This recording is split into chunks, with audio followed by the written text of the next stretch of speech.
तो आने वाले वक्त में 5 राज्यों में विधानसभा के चुनाव होने हैं, उसमें उत्तराखंड भी एक है। और उत्तराखंड के कांग्रेस के दिग्गज नेता और पूर्व मुख्यमंत्री हरीश रावत जी हमारे साथ इस वक्त सीधे जुड़ रहे हैं। हरीश रावत जी, बहुत बहुत स्वागत है आपका खबरफास्ट पर। बहुत धन्यवाद जी हरीश रावत जी, चुनावों की सरगर्मियां उत्तराखंड में तेज हैं और एक तरफ जहां दो पार्टी ही एक ये देखा जाता था, जो कॉन्टेस्ट होता था दो पार्टियों के बीच होता था, इस बार आम आदमी पार्टी भी चुनावी मैदान में है। कांग्रेस कहां पर खड़ी है इस ट्रायंगुलर मुकाबले में? देखिए, हम तो बिल्कुल सीधे आमने सामने की लड़ाई मानते हैं बीजेपी के साथ, जी क्योंकि जहां तक किसी और पार्टी का सवाल है, उनके पास न तो सारे उत्तराखंड की सोच समझ है। अभी यहाँ के गाड़ गधेरे ढांडे कांटे इलाके सब जगह अपनी वो बनाना उनके लिए संभव नहीं है। जी वो थोड़े से अपनी प्रेजेंस बनाने के लिए चुनाव लड़ रहे हैं और इसीलिए कभी कभी ऐसे वादे भी कर दे रहे हैं जो असंभव है, जिनको उन्होंने दिल्ली में भी पूरा नहीं किया है। ऐसी बातें भी कर रहे हैं, लेकिन खैर मैं उस पर नहीं जाऊंगा। मैं तो केवल इतना भर आपसे कहूंगा कि मुकाबला हमारा भाजपा से ही है, जी लेकिन लोग इस समय भाजपा को परास्त करने का मन बना चुके हैं। परिवर्तन का मन बन गया है लोगों का। लोगों को ये लगता है कि भाजपा ने निराश किया है जी और इसलिए उसको हटाना चाहते हैं। ठीक है। सर, आपने कहा कि आप जो आम आदमी पार्टी है वो ऐसे ऐसे वादे और दावे उत्तराखंड में कर रहे हैं जो वो पूरा नहीं कर सकते, लेकिन कई बड़े ऐलान मुख्यमंत्री अरविंद केजरीवाल ने उत्तराखंड में किए हैं, चाहे बिजली को लेकर हो, रोजगार को लेकर हो, तीर्थ यात्रा को लेकर हो, या फिर हर महिला देखिए के खाते में 1,000 रुपए डालने की बात हो। देखिए कुछ चीजों का तो उन्होंने कोई अरिथमेटिक ही नहीं लगाया है, जी तो कह दिया और इससे उसको बहुत दोहरा भी नहीं रहे। और बिजली का हिसाब ये है कि दिल्ली के अंदर सबसे महंगी बिजली है, कॉमर्शियल भी और जो डोमेस्टिक बिजली भी है। 7.5 साल में आप जितने साल भी उनको सत्ता में हो गए हैं, आप जो है लोगों को दिल्ली में केवल 200 यूनिट बिजली दे पाए हैं, वो भी कई किंतु परंतु के साथ है। 200 से 1 यूनिट भी ज्यादा हो जाती है तो पूरी वसूली हो जाती है। तो इसलिए दिल्ली में आप इतने साल सत्ता चलाने के बाद केवल 200 यूनिट दे पाए हैं, तो उत्तराखंड में कैसे दे देंगे 300 यूनिट? जबकि उत्तराखंड का जो बजट है वो दिल्ली के 1/10वां हिस्सा है। जी तो उत्तराखंड बड़ा शिक्षित प्रदेश है, यहाँ के लोग इन सब चीजों को समझते हैं। देखिए वो जानते हैं नौमन तेल होगा न राधा नाचेगी। तो इस समय उनको केवल अपनी उपस्थिति दर्ज करानी है और उपस्थिति दर्ज कराने के लिए वो कभी कभी यहाँ आउटिंग में आ रहे हैं। जी ठीक है। हरीश रावत जी, आप कह रहे हैं ठीक है, उन्हें आम आदमी पार्टी को अपनी प्रेजेंस दर्ज करानी है, इसलिए वो ये चुनाव लड़ रहे हैं। कांग्रेस की अगर बात की जाए, कांग्रेस को कहां खड़ा आप देख पा रहे हैं? आप कह रहे हैं कि बीजेपी की सरकार जो है, निराश है जनता उससे। कांग्रेस में क्या सब कुछ ठीक है? बिल्कुल ठीक है। और जब दिन अच्छे आते हैं तो स्वाभाविक तौर पर सब चीज अच्छी होती है जी और हम एकजुट होकर के चुनाव लड़ेंगे। और दूसरी बात ये समझ लीजिए कि इस समय उत्तराखंड की जनता लड़ रही है भाजपा से। वो उसको परास्त करना चाहती है, क्योंकि लोग पिछले 5 साल में अपने को बिल्कुल ठगा हुआ महसूस कर रहे हैं। भाजपा ने बातें बड़ी बड़ी की और किया कुछ अच्छा हो भी रहा था, वो भी ठप हो गया। जी सर, ठीक है। एक एक बात तो ये है कि देखिए, उत्तराखंड में जिस तरह से राजनीतिक इतिहास रहा है, दोनों पार्टी एक एक बार एक एक टेन्योर पूरा करती हैं, उसके बाद सरकार बदल जाती है। तो क्या ये ट्रेंड देखकर, ये जो राजनीतिक इतिहास रहा है, इसे देखकर आप जीत का दावा कर रहे हैं, या फिर कांग्रेस के लिए जो आप मजबूती देख पा रहे हैं उसकी कोई हम खास वजह है? हम जनता को जिस तरीके से त्रस्त किया गया है, जी जिस तरीके से उत्तराखंड का अपमान किया गया है, उत्तराखंडियत से जुड़ी हुई योजनाओं को बंद किया गया है और फिर अपनी मेहनत को 5 साल हमने अच्छा काम किया और विपक्ष के रूप में अच्छा काम किया है। जी ये सब चीजें मिल करके हमारी जीत को सुनिश्चित कर रहे हैं।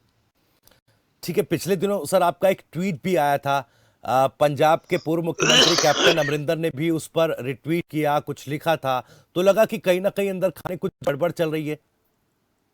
नहीं, देखिए, मैंने ये कहा कि जब मुझको जो आपने जिम्मेदारी दी है जी। और ऐसे समुद्र में तैरना है जिसमें भाजपा ने कई मगरमच्छ छोड़ रखे हैं, तो तो उनसे पार भी पाना है, तो आप मुझे कुछ शक्ति दीजिए, कुछ सामर्थ्य दीजिए। तो मैंने अपनी बात पहुंचाई और उसका समाधान पार्टी ने कुछ निकाला है, देखो। और ठीक। ये बात सकारात्मक, मेरा ट्वीट सकारात्मक था, नकारात्मक नहीं था। मैंने कहा, और ये बात सही है, मेरे सामने कोई और ऑप्शन नहीं है, तो चुपचाप घर बैठूं। जी। और यदि राजनीति में यदि चुनाव लड़ा हूं या लड़ा रहा हूं, जो भी जिस भूमिका में भी हूं, वो भूमिका को मैं सफलतापूर्वक निभाऊं। जी। हाँ, तो मेरे सामने अ, जीतने के अलावा खाली लड़ना है, इसलिए लड़ना है, इसका ऑप्शन नहीं है ना। जी। ठीक है, तो आप भी इस बार चुनावी मैदान में होंगे। रावत साहब, कौन सी सीट होगी, क्योंकि कुछ सीटों को लेकर कुछ नाम भी देखिए, सामने आ रहे हैं, ये अगर आप बता पाए। ये पार्टी को तय करना है। जी। पार्टी का जो आदेश होगा हम उसका पालन करेंगे। ठीक है, आम आदमी पार्टी ने जिस तरह से बहुत पहले से ही अपना उम्मीदवार कर्नल अजय कोठियाल को सामने कर दिया है कि आम आदमी पार्टी के लिए मुख्यमंत्री का चेहरा ये होंगे, क्या कांग्रेस की तरफ से हरीश रावत ही, अगर कांग्रेस चुनाव जीतती है तो मुख्यमंत्री का चेहरा होंगे? देखिए, वो हमारे साथ कुछ समय काम कर चुके हैं। हमने केदारनाथ के रिकंस्ट्रक्शन के काम में उनसे लेबर कॉन्ट्रैक्ट दिया था उनको, ताकि हम उस विषम परिस्थितियों में काम करने वाले मिल सके। वो माउंटेनियरिंग से संबंधित थे। जी। तो जिन लोगों ने मेरे साथ काम किया है, मैं उनके विषय में कोई टिप्पणी नहीं करता। मैं केवल इतना भर कह सकता हूँ कि अच्छे आदमी। नहीं, ठीक है सर, आप अब कांग्रेस कांग्रेस का सीएम पद का दावेदार कौन है? दावेदार क्या, जिसको सोनिया जी बना देंगे। जब हम, हमारी तो परंपरा है कि हम लोग खाली बैठ करके प्रस्ताव करते हैं और वो हमारी तरफ से नामजद कर देंगे। नहीं सर, क्योंकि मैंने ये सवाल इसलिए पूछा क्योंकि जब भी उत्तराखंड कांग्रेस की बात आती है तो सबके जहन में सिर्फ एक ही चेहरा होता है, सिर्फ एक ही नाम जहन में आता है, हरीश रावत। वो तो मेरी मैं ये समझने की वो कोशिश कर रहा कांग्रेस हूं कि क्या इसी चेहरे पर वो कांग्रेस कांग्रेस दांव लगाने वाली है? कांग्रेस कांग्रेस में मुझे काम करते हुए 55 साल हो गए ना, जी। तो इसलिए वो स्वाभाविक रूप से आ जाता है। अब उसमें उसमें आई कांट हेल्प। जी। ठीक है सर, एक और सवाल मेरा ये है कि कांग्रेस की क्या नीति है, क्या रणनीति है, किन मुद्दों को लेकर कांग्रेस चुनावी मैदान में होगी? देखिए, महंगाई से आप सब त्रस्त हैं। आप अपने घर से अपनी श्रीमती से पूछेंगे तो वो आपसे नाराज होंगे कि आपने बहुत तीखे सवाल क्यों नहीं पूछे, इतना महंगाई से इतना दर्द हो रहा है, इतना परेशान हो रहे हैं करके। अच्छा, वो तो अब गैस का सिलेंडर देख करके आपकी पत्नी भी रात को हाथ जोड़ती होगी, कहती होगी, सिलेंडर भैया कल कल नाराज मत होना ना, कल खत्म मत होना, नहीं तो मियाँ नाराज होंगे, पैसा मांगूंगी करके। ये सबका हालत है आज। तेल, खाने का तेल कहाँ पहुंचा दिया, जी। केवल अडानी को मालदार करने के लिए। दालें भी सब वही ला रहे हैं। तो कुछ लोगों को, अपने भाई बंधुओं को मालदार करने के लिए।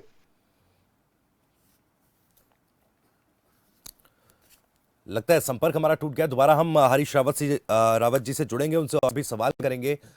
तो उनका साफ तौर पर कहना है कि एक तरफ जहां ट्रायंगुलर मुकाबला होता दिख रहा है, उसमें आम आदमी पार्टी जिस तरह से ऐलान कर रही है, वो ऐलान झूठे हैं और आम आदमी पार्टी महज अपनी उपस्थिति दर्ज कराने के लिए इस कॉन्टेस्ट में। हरीश रावत जी एक बार फिर से हमारे साथ चुके हैं। हरीश रावत जी, जो आप बात कर रहे थे अपनी पूरी कीजिएगा। जी, तो एक तरफ तो महंगाई है, जी। दूसरी तरफ बेरोजगारी इस समय चरम पर है। 2 करोड़ पद सेंट्रल गवर्नमेंट में खाली पड़े हैं, नौजवान परेशान है। और उत्तराखंड में 28,000 पद खाली पड़े हुए हैं। जी।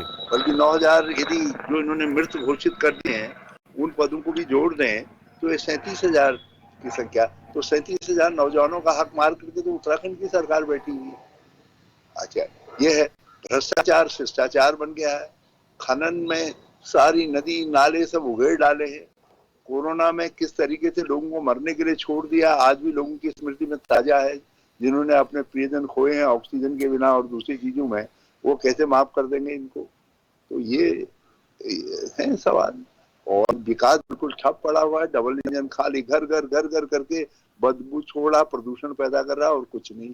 जी ठीक है सर, आपने भी कुछ आरोप बीजेपी पर लगाए थे, सरकार पर लगाए थे, चाहे अधिकारियों से साठगांठ कर शराब पहुंचाने का मामला हो, और कई आपके आरोप आपने बीजेपी पर लगाए थे। उस पर आपका एक बार फिर से मैं रिएक्शन चाहूंगा। देखिए, ये पहली बार हो रहा है कोई गवर्नमेंट जो है आचार संहिता लागू करने के होने के बाद, इलेक्शन कमीशन की चुनावी तिथियों की घोषणा के बाद जी इतने थोक में ट्रांसफर पोस्टिंग कर रहे हैं। राजनीतिक नियुक्तियां भी कर रहे हैं और वैसी नियुक्तियां भी कर रहे हैं। चोर दरवाजे से भी विधानसभा में नियुक्तियां हो रही हैं, मतलब सब चोर दरवाजे से हो रहा है। जो ऐसे अधिकारी हैं जिनको सारा उत्तराखंड जानता है कि इनसे काम लिया जा सकता है, जी उनको प्राइम पोस्टिंग दे करके उनसे ये सारे काम करवाए जा रहे हैं। ठीक है सर। एक सवाल ये, क्योंकि देखिए धर्म संसद में जिस तरह से बयानबाजी हुई, उसके बाद ये मामला सुप्रीम कोर्ट पहुंचा है। सुप्रीम कोर्ट में अब इसको लेकर हियरिंग चल रही है। इस पर कांग्रेस का क्या स्टैंड? देखिए, गंगा सबको शीतल करती है। जी आप गंगा के तल पर धर्म संसद कर रहे हैं। विवेकानंद जी ने जो कुछ शिकागो में कहा, मेरा धर्म उदार है, सहिष्णु है, सबको समान भाव से सर्वधर्म संभाव वाला है, वसुधैव कुटुंबकम की सोच है। तो ये कुछ हरिद्वार में हुआ, जी उसमें न उसमें हिंसा की बातें हैं, असहिष्णुता है, घृणा है। तो जिन लोगों ने ऐसा कहा है वो दंडित किया। मैं सब नहीं, मैं नहीं कहता हूँ हरिद्वार में धर्म संसद नहीं होगी तो कहाँ होगी? जी आप बार बार करिए, मगर मगर मगर धर्म संसद का उपयोग नफरत फैलाने के लिए नहीं हो सकता। क्या इस तरह के हिंसा बयानों से उत्तराखंड चुनाव पर भी असर पड़ेगा? ये किया तो इसीलिए किया, मगर उल्टा पड़ गया। सारा हिंदुस्तान ऐसा बयान देने वालों के पीछे पड़ गया है लठ लेकर के। तो अब भाजपा वाले खुद ही दूर दूर भाग रहे हैं ऐसा बयान करने वालों से। जी सर। ठीक है सर, एक स्थिति जो उत्तराखंड में इस बार देखी, क्योंकि अमूमन कांग्रेस के वक्त में भी ऐसी स्थिति बनी थी जब नेतृत्व परिवर्तन किया गया था। जी सॉरी, एक बार फिर से बीजेपी में देखिए किस तरह से एक के बाद एक चेहरे बदले गए। देखिए, कांग्रेस में जब नेतृत्व परिवर्तन हुआ तो उसका कारण था केदारनाथ त्रासदी में स्थिति के अनुरूप अपने को तत्कालीन मुख्यमंत्री सिद्ध नहीं कर पाए, जी तो कांग्रेस ने उनको बदल दिया और मुझको काम सौंपा कि तुम जाकर के पुनर्निर्माण और पुनर्वास का काम पूरी तरीके से करो, सिंगल ऑब्जेक्टिव। जी हमने वो काम किया। अच्छा, भाजपा ने क्यों बदले? 4.25 साल एक आदमी को मुख्यमंत्री बनाया। जी जब आपकी स्टडी ने यह कह दिया कि भाई यही रहा मुख्यमंत्री तो रसातल में डूब जाएंगे, तो आपने उसको बदल दिया। फिर आपने एक भूतपूर्व अध्यक्ष को और सांसद को आप मुख्यमंत्री बना करके लाए और उसको ये पता ही नहीं चल पाया कि मुख्यमंत्री क्यों बनाया गया और कब हटा दिया गया। अच्छा, तीसरे व्यक्ति को उनको बनाया, जी उनको कहा तुमको करना कुछ नहीं है, जो कागज तुमको दिल्ली से दिए जाएंगे उनको पढ़ करके यहाँ सुना देना। तो हमने जितने आरोप लगाए, जिन योजनाओं को बंद करने का, जिन लोगों की उपेक्षा का, जिन समाज के संगठनों की उपेक्षा का, ये इन्होंने उसके अनुसार कुछ घोषणाएं कर दी यहाँ, लेकिन उन घोषणाओं का शासनादेश नहीं निकाल पाए। जी ये है। तो तीसरे के बाद इतना टाइम ही नहीं है कि वो शासनादेश निकाल सके, तो पूरी घोषणाएं हो रही है। नहीं तो चेहरे बदलने का, नेतृत्व परिवर्तन का क्या बीजेपी को थोड़ा बहुत फायदा मिलने जा रहा है इन चुनावों में? कुछ नहीं मिलने जा रहा है। लोग उनका गिमिक समझ गए ना। जी लोगों के समझ में आ गया कि मुख्यमंत्री को इसलिए हटाया क्योंकि उसके नाम पर वोट मांगने में डर गए, जी इसलिए हटा दिया। तो लोग समझ गए कि भाई जब तुम 4 साल जिसको मुख्यमंत्री जो काम करने का समय था उस समय जिसको मुख्यमंत्री बना कर रखा, अब उसको हटा करके कह रहे हो कि हमको वोट दो, हम काम करेंगे। तो लोगों को मजाक लग रहा है कि हमारा ये मुंह नहीं सर, चिल्ला रही क्योंकि देखिए भाजपा। इस तरह की एक घटना तो पंजाब में भी हुई सर। नहीं, पंजाब में दूसरा कारण था। जी पंजाब में जो मुख्यमंत्री थे, वो जो कुछ उनसे कहा गया था काम करने के लिए, जी और जो कांग्रेस के वादे थे उनको पूरा नहीं कर रहे थे। जी जो चुनावी घोषणा थी हमारी, जी उनको पूरा नहीं कर रहे थे। और जब उन्होंने काम पूरा नहीं किया, तो हम ऐसे व्यक्ति आए जिन्होंने चुनावी घोषणा पूरी कर दी। जी जैसे आपने देखा होगा, ड्रग माफिया पंजाब में भागा भागा फिर रहा है। जी। नहीं ठीक है सर, आप पर जिम्मेदारी थी जो उस वक्त खींचतान की स्थिति चल रही थी, नवजोत सिंह सिद्धू कैप्टन अमरिंदर के बीच स्थिति संभालने की जिम्मेदारी आपके कंधों पर थी। कहाँ चूक हुई या कहाँ क्या कोई कमी रही जो स्थिति आउट ऑफ कंट्रोल पूरी दिखाई दी? नहीं, उस समय स्थिति ना आउट ऑफ कंट्रोल थी, जी और ना आज आउट ऑफ कंट्रोल है। जी आज भी ऑनलाइन है, उस समय भी ऑनलाइन थी। मेरी समझ से इतना बड़ा परिवर्तन किया गया, कहीं किसी ने आवाज उठाई? आप हमें बता दीजिए, कहीं से कोई आवाज उठी विरोध में? जी तो आ, ये ये है स्थिति जो है। जी तो इसलिए ये कहना कि कि भाई वहां के परिवर्तन के साथ भाजपा के परिवर्तन की तुलना नहीं की जा सकती, और वो कोई एक्सक्यूज नहीं हो सकता कि कांग्रेस ने परिवर्तन किया तो भाजपा ने भी कर दिया। जी। ठीक है सर, वापस उत्तराखंड पर ही लौटते हैं। उत्तराखंड में बीजेपी ये कह रही है कि भाई इस बार जो राजनीतिक इतिहास प्रदेश का रहा है वो बदलेगा। दोबारा बीजेपी की डबल इंजन की सरकार प्रदेश में आएगी। देखिए, हर किसी को सपना देखने का हक है, और जब भाजपा 60 पार कहती है, जी तो आम राह चलता हुआ आदमी कहता है 60 पार तो नहीं, तुमको अब के हम 30 पार करेंगे। तो भाजपा के लिए अब उत्तराखंड में कोई संभावनाएं नहीं। जी। ठीक है सर, लेकिन एक चुनौती भी है। देखिए इस बार डिजिटल माध्यम से कैंपेनिंग करनी है सुप्रीम कोर्ट के दिशा निर्देशों के जी, मुताबिक। और ये माना जाता है कि जो बीजेपी का आईटी सेल है, डिजिटल विंग है, वो काफी ज्यादा मजबूत है। और चूंकि उत्तराखंड में दुर्गम इलाके हैं, किस तरह से इन इन चुनौतियों से कांग्रेस पार पा पाएगी हाँ, कैंपेनिंग के लिहाज से? आपने आपने बिल्कुल ठीक सवाल किया। हमने जहां भी डिजिटल अप्रोच संभव है, इंटरनेट है, जी हम उसका लाभ उठा रहे हैं। मैं तीसरा लाइव कर चुका हूँ। जी अभी आज एक लाइव किया है मैंने जागेश्वर क्षेत्र के लोगों के लिए, तो हम भी उसका फायदा उठा रहे हैं। जी और दूसरा, हम पद यात्राएं करेंगे, एकांगी हमारे सब बड़े बड़े नेतागण पहले जी से घोषित करेंगे। जी हम लोग डोर टू डोर कैंपेन को बड़ी शिद्दत से आगे बढ़ाएंगे। मगर एक सुझाव मैं इलेक्शन कमीशन को देना चाहता हूं जी कि हमारे राज्य के अंदर 55% एरिया ऐसा है जहां इंटरनेट नहीं है जी या बहुत कमजोर है। तो इन क्षेत्रों में उनको कोई प्लेटफॉर्म बनाना पड़ेगा, जिस प्लेटफॉर्म से राजनीतिक दल या प्रत्याशी अपनी बात कहे। जी कोई तरीका निकालना पड़ेगा, कोरोना से भी रक्षा हो लोगों की, जी। और साथ साथ राजनीतिक दल अपनी बात भी कह ले। ठीक है सर। एक एक मेरा सवाल आम आदमी पार्टी के ऐलानों को लेकर है। देखिए उत्तराखंड को देवभूमि कहा जाता है, जवानों की धरती भी कहा जाता है, और उनकी दो घोषणाएं, एक तीर्थ यात्रा और दूसरा शहीदों के परिवारों को 1 करोड़ रुपए देने का ऐलान जो आम आदमी पार्टी ने किया है।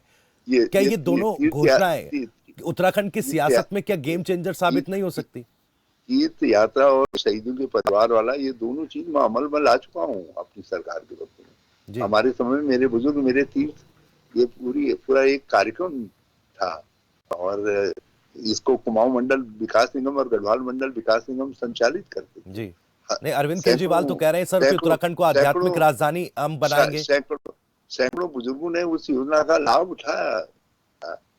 उठाया, और इन्होंने तो हमारी नकल की। जी और दूसरी बात यह है, जो आपने शहीदों के परिवारों को नौकरी देने का मामला कहा है, वो भी हमारी सरकार का शासनादेश मौजूद है। जी ये तो भाजपा की गलती थी कि उन्होंने 5 साल उस आदेश पर काम नहीं किया।